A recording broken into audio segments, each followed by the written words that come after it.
Bro, Muslims love to say Jesus never taught the Trinity. And I used to think that too until I learned something wild. And it was in the story of the adulterous woman. And you know the scene.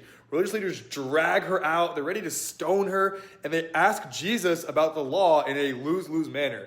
And Jesus just bends down and starts writing in the dirt. And I used to skim past that part. But then when I saw Exodus 31:18, God wrote the law with his finger. So Jesus bending down wasn't random. He was saying to the Pharisees, I'm the one who wrote it. The law that you're trying to get me with right now, I created it. And then it gets even deeper. In Jeremiah 17:13, it says, those who reject the Lord, the fountain of living water, their names will be written in the dust. So what if Jesus was literally fulfilling that, writing names in the dirt because they rejected him, the living water? And then a few verses earlier, let's tie this home, John 7:38-39, Jesus says, whoever believes in me, out of their belly will flow rivers of living water. And then the next verse it says, he was talking about the Spirit, which they had not received yet. So in that one moment, you have the Son revealing he wrote the law from Yahweh, pointing to the Spirit, the living water, and declaring he is Lord because he's the only one worthy of judgment, and he forgives